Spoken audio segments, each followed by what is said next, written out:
BFM Business, midi, l'heure H. L'invité. Emmanuel Macron s'exprime aujourd'hui lors de la traditionnelle interview du 14 juillet, interview au cours de laquelle il devrait dévoiler les grandes lignes du plan de relance économique, une prise de parole qui intervient aussi avant le discours de politique générale du nouveau Premier ministre Jean Castex. On va en parler avec Arnaud Benedetti, professeur associé à l'université Paris-Sorbonne et rédacteur en chef de la revue Politique et Parlementaire. Bonjour, merci d'être en duplex avec nous. Cette prise de parole du chef de l'État qui intervient avant le discours de politique générale, c'est un hasard du calendrier ou est-ce qu'il y a selon vous un message politique ? Il y a la volonté du président de la République de rappeler qu'il est le maître du jeu sous la Ve République. On a vu un président de la République dont finalement l'image et même l'autorité a été un peu dissipée durant la crise sanitaire par l'omniprésence d'un Premier ministre, Édouard Philippe, Premier ministre qui a par la suite démissionné. Donc il y a vraisemblablement la volonté d'Emmanuel Macron de rappeler que c'est lui qui, dans cette période très difficile que l'on aborde, où il va falloir traiter les conséquences sociales et économiques de la crise sanitaire, qui est de fait le seul maître à bord. Donc pour Emmanuel Macron, il affirme son autorité. En revanche, pour Jean Castex, on ne peut pas dire que ce soit une rampe de lancement très favorable. Il peut passer aux yeux de l'opinion pour un Premier ministre porte-serviette. Oui, mais enfin, il faut relativiser. Vous savez quand même la logique des institutions de la Ve République signifie que la prééminence, de toute façon, c'est celle du chef de l'État, celle du président de la République. Le Premier ministre est là pour, certes, conduire et déterminer la politique de la nation, comme le rappelle l'article 20 de la Constitution.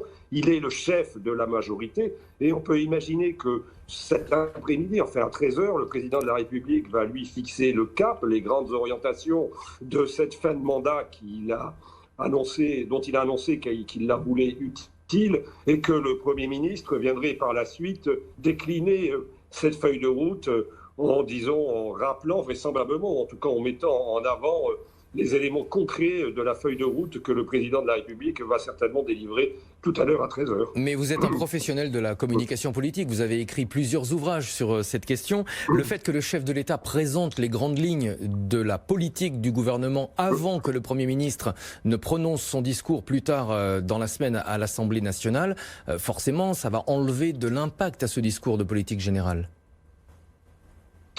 Oui, alors ceci dit, ce à quoi nous avons assisté durant toute cette période de crise sanitaire, et d'ailleurs ça a nui finalement au président de la République dans la réception de sa parole publique par l'opinion publique, c'est que le président de la République est souvent intervenu, a souvent fixé un certain nombre de principes qui parfois apparaissaient peu concrets d'ailleurs aux commentateurs et à une partie de l'opinion publique. Et le Premier ministre venait par la suite, de fait, préciser et donner du concret au discours du président de la République. Tout l'enjeu pour le président de la République cet après-midi, c'est de retrouver d'une certaine manière une capacité à être audible.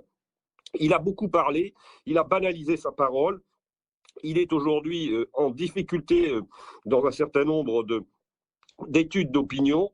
Il va falloir que cet après-midi, il soit audible, c'est-à-dire très concret dans les annonces qu'il va faire.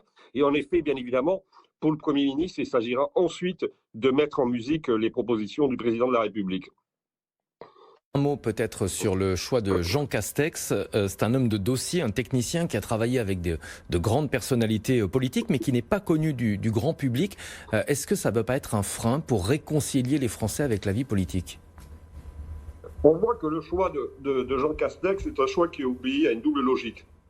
Il fallait à Matignon, mais c'était le cas d'ailleurs avec le précédent Premier ministre, un Premier ministre qui connaisse très bien l'administration, qui soit un professionnel de l'ingénierie de l'administration, et c'est le cas avec Jean Castex, qui a occupé plusieurs postes de responsabilité, à la fois comme secrétaire général adjoint de Nicolas Sarkozy, mais aussi quand il était directeur de cabinet de Xavier Bertrand. Par ailleurs, il a été le monsieur déconfinement de cette séquence que nous venons de traverser. Mais en plus, il a une autre casquette, c'est que c'est un élu local, un élu d'une petite commune, 6 000 habitants, à Prades, dans les Pyrénées-Orientales, cette France périphérique qui s'est révoltée au moment du mouvement des Gilets jaunes. Donc Jean Castex, il a au moins ces ressources-là qui sont importantes aux yeux vraisemblablement d'Emmanuel Macron. Mais tout l'enjeu pour Emmanuel Macron, quel est-il en fin de compte? C'est de nous expliquer pourquoi il s'est séparé d'Édouard Philippe. Quel est le sens de ce remaniement? Pourquoi s'est-il séparé d'un Premier ministre qui semblait donner satisfaction, qui semblait d'ailleurs lui donner satisfaction à lui-même en tant que président de la République, mais qui donnait également satisfaction à l'opinion publique, comme l'attestent les sondages? Donc, quel est le sens de ce remaniement? Pourquoi avoir changé de Premier ministre? Ça, c'est une vraie question.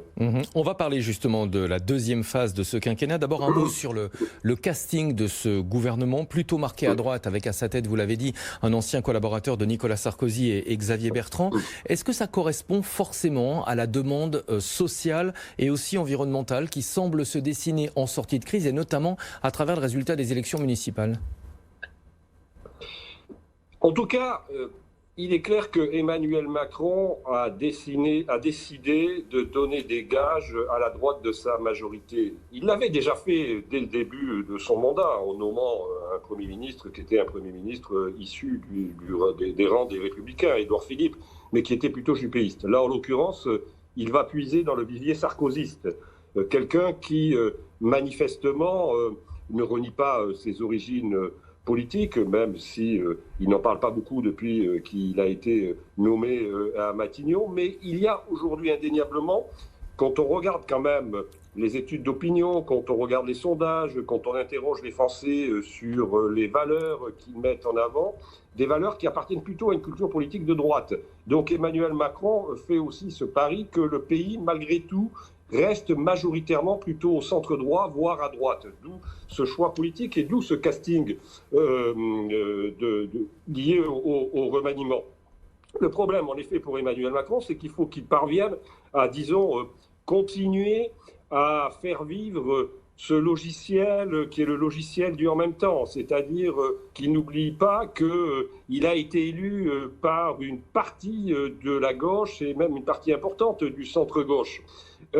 Donc il va falloir que, d'une certaine manière, il arrive dans l'exercice qui va être le sien et ensuite dans la suite du mandat à tenir les deux bouts de la chaîne. C'est une grande difficulté parce que finalement il y a des injonctions contradictoires de la part de l'opinion, des demandes sociales, des demandes en matière d'environnement, mais également des demandes d'autorité, des demandes aussi qui viennent d'un certain nombre de secteurs qui ont été particulièrement, disons, secoués par cette crise sanitaire, aussi de libéralisation de l'économie. Donc, tenir l'ensemble de ces éléments pour construire une politique qui soit une politique cohérente et qui puisse répondre aux différentes attentes de l'opinion publique, c'est un exercice qui est extrêmement compliqué.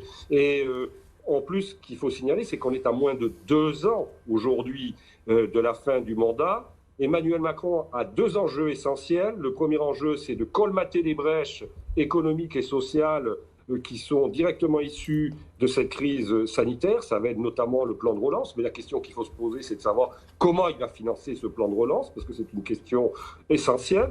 Et l'autre aspect, c'est que Emmanuel Macron, il a été élu, il ne faut jamais l'oublier, en 2017, sur l'idée que lui, il allait réformer la France, c'est-à-dire l'adapter à un certain nombre de grands standards internationaux.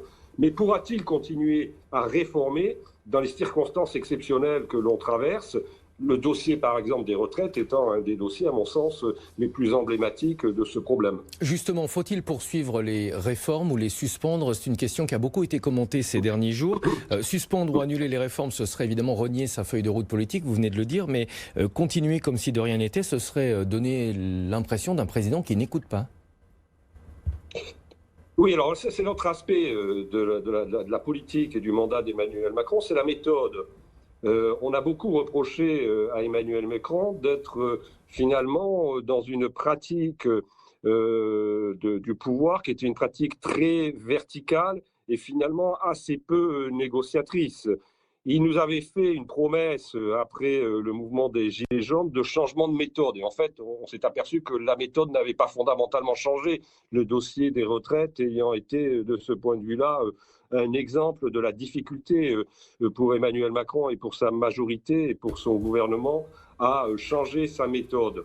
Aujourd'hui, la question à laquelle il est manifestement confronté, c'est justement d'essayer, encore une fois, à 2 ans de la fin du mandat, de montrer qu'il est en capacité d'écouter. D'où, par exemple, ces appels du pied aux élus locaux, avec peut-être un nouvel acte de décentralisation.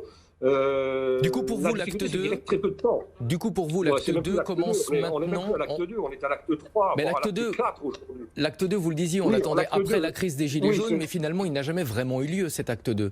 On n'a jamais eu de changement majeur dans la politique. L'acte 2 n'a pas vraiment eu lieu pour des tas de raisons, parce que tout simplement, la crise aussi du Covid est venue percuter cette volonté de mettre en place un processus qui soit un processus de dialogue. Mais en l'occurrence, aujourd'hui, la grande difficulté à laquelle il est confronté, c'est qu'il a très peu de temps. Il a très peu de temps. Il ne faut jamais oublier que, ne serait-ce qu'en termes de session parlementaire, il reste tout juste 15 mois de calendrier parlementaire. 15 mois de calendrier parlementaire, avec qui plus est, on n'en parle pas suffisamment, mais des élections régionales et des élections départementales en 2021.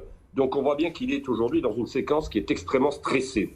Vous pensez qu'il est condamné à traîner cette image de président des riches jusqu'à la fin de son mandat, ou est-ce qu'il peut encore inverser cette tendance, corriger cette image?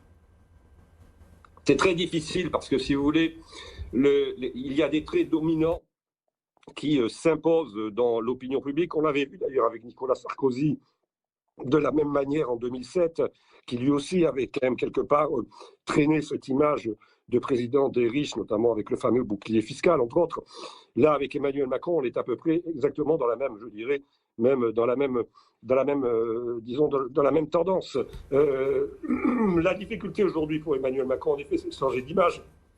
Mais le pari qu'il fait, lui, c'est d'une certaine manière, de pouvoir continuer à essayer de trianguler à droite, parce qu'il considère vraisemblablement que le pays aujourd'hui est quand même majoritairement à droite, et que c'est de ce côté-là que sa zone de chalandise électorale est la plus sûre. Donc on peut penser que le remaniement auquel il a procédé ces derniers jours obéit à cette stratégie. Merci beaucoup Arnaud Benedetti, professeur associé à l'Université Paris-Sorbonne, rédacteur en chef de la revue Politique et Parlementaire et auteur du livre Le coup de com' permanent. On marque une pause et tout de suite on va faire un nouveau point sur l'actualité.